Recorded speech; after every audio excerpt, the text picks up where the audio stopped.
Hi, I'm Lowell Joseph Gallin, and I would like to welcome you to this evening's interview for my Israel-based internet TV talk show, The Lowell Gallin Show. Our guest on the program this evening is Dr. Yitzchak Kerem. Yitzchak, thanks for being our guest.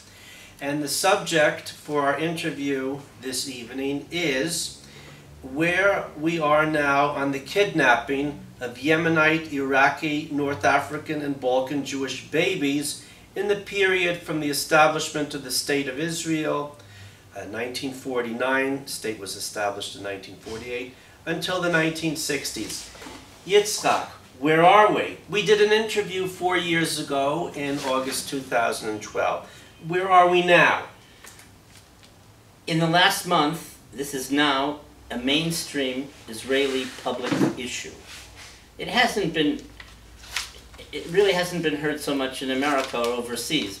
Diaspora Jews can't really connect with all this heinous behavior, but right now, this week, Cabinet Minister Tzachi Hanegbi came out officially and talked about hundreds of kids who disappeared, hundreds of Yemenite kids and others, okay? There's about 3 weeks ago, it was decided that the government would release in the Israeli archives 1.5 million documents. In other words, these documents will show who was connected, what happened, where, whether it was kids being disappeared in hospitals, whether they really died, whether if they didn't die, what kind of hoax it was, that they were farmed out for illegal adoption, they were sold abroad for illegal adoption to Jewish communities in the United States or Brazil. This is a terrible, terrible moral stain for the Jewish people in Israel, but it happened. And it's much more widespread than we can imagine. The numbers are probably much bigger than we can imagine. It was done by the mainstream Zionist parties of the coalition and religious parties, including Agudat Yisrael and the National Religious Party. And this is the severity of the issue. This isn't an issue for conspiracy theorists. This is a major moral stain on the Jewish people and the state of Israel in the early years. Okay, here's a question. 2 people have asked me this question regarding our interview and tonight's lecture in the Root and Branch lecture series. The question, why do we have to discuss this? Why are we airing our dirty laundry in public? Doesn't the state of Israel and the Jewish people have enough problems? Why are you doing this program? I have an answer to that, but I want to hear what you would say if someone would say, Yitzchak, can't you research something else? Why are you doing this? I deal with Sephardic Jewry and Eastern Jewry, which are more than half the Jewish people and half the Jews in Israel. There's been a tremendous amount of discrimination. Today, the Sephardic Jews are the majority, okay? They're not a minority. They're like the blacks in the 60s, the day after the March on Washington, except that their numbers are much bigger relatively to American society. They're not talked about in the schools. Their music isn't considered legitimate. They have phenomenal rabbinic thinking for 2,000 years. We're talking about 80, 90 different religious groups.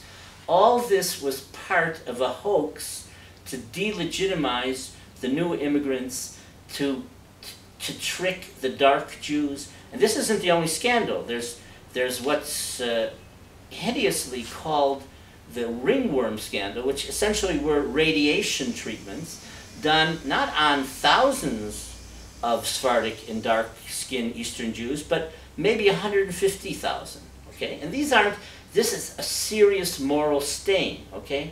At least 120 to 130,000 Jews, when they were kids, were separated in school trips and taken for radiation treatment. Okay. And it was financed by the American government. The pretext was that the kids had dandruff, okay? And that they needed a method to deal with the dandruff. No, the United States had done radiation treatments since the 1920s, and they were outlawed. And America had to pay a lot of victims in Supreme Court cases. So they found a gopher. The state of Israel agreed to do the radiation treatments, And what they did on school trips, they separated the whites from the dark. In addition to the kidnapping the babies, they had school trips where they separated the Sephardic kids from the Ashkenazi kids. The Ashkenazi kids did the trip, and the Sephardi kids went for medical experiments for 5 days. They had a special cranium helmet, and they pumped into these kids 100,000 times the amount of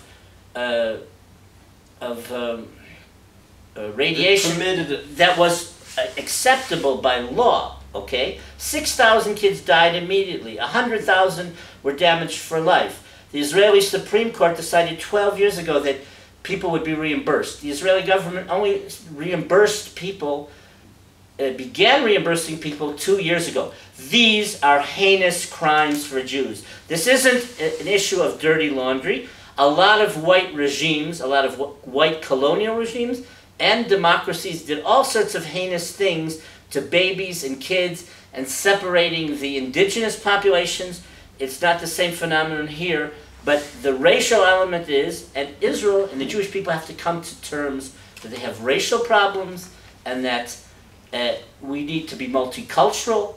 The Zionist ethos of the Ashkenazi who created the state and ignored all the others and ignored the darkies and the majority, that has to go.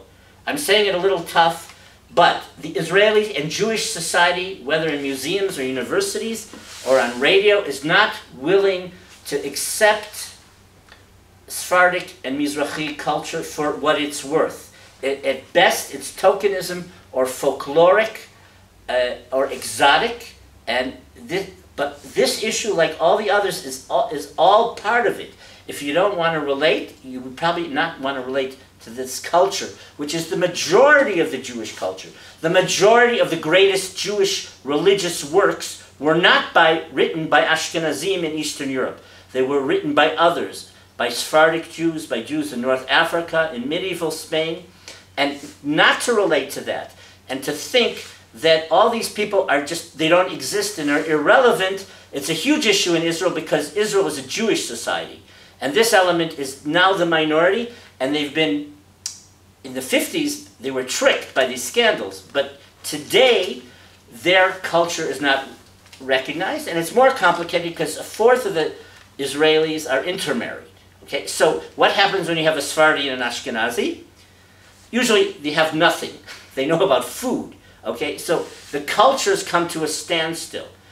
Zionism is not what keeps people going today. It's Judaism and their ethnicity. Yitzchak, we've got to conclude a short interview before a longer lecture, and I have a concluding question relating to what you just said.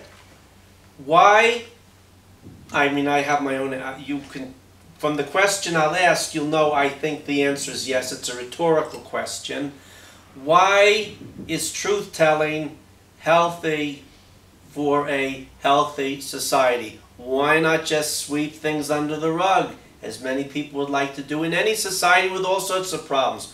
Why is truth-telling healthy if you want to have a healthy society? One of the secrets of Jewish vitality and long-lived coexistence is the fact that we had morality. And we weren't such a good people all the time, but we knew how to make the best of things. We had regulations, we had discipline, we had ethical standards, and there were times that those things dipped, like in the 19th century. And we haven't recovered. We're just going downhill. We had the Holocaust. I'm not going to talk about these issues here. And in the state of Israel and in the Jewish world, we have all these scandals which aren't going to go away because the people who are the victims are the majority of the Jews in the world today. And they're not going to shut up. And they're educated, okay? Someone like Meir Buzaglu at Hebrew University, he's a person involved in all these struggles. He has a PhD in philosophy from Harvard. He teaches at the Hebrew University, okay? We're not talking about truck drivers anymore, okay? We're talking about a very intelligent society, which is not going to be quiet. There's no reason why an author, because he's Sephardic, has to be marginalized. Okay, more Sephardic authors won Nobel Prizes than Ashkenazi, the one Ashkenazi author. Okay, this is like the cultural distortion. What I'm talking about tonight is this perverse behavior in the 50s and the 60s. It's because of this discrimination and pranks where Ben Gurion and his parties that they'd pull over the wool and trick all these people. Okay? And this is what happened. And it's not nice to talk like that, but we can't brush it over the thing. This is our strength. If you're not critical, the society will not be enticing. Israel's not a country, a propaganda machine. Propaganda, Russia fell because Stalin and Khrushchev were propaganda facades. If Israel and the Jewish people are a propaganda facade, we won't go very far. Yitzchak, I want to thank you very much for our second interview since 4 years ago this month. And we want to thank our friend Larry Pfeffer for filming as well your interview for Dr. Les Glassman's YouTube channel. We want to thank our viewers for watching and listening, and shalom from Jerusalem. Yitzchak, thank you very much.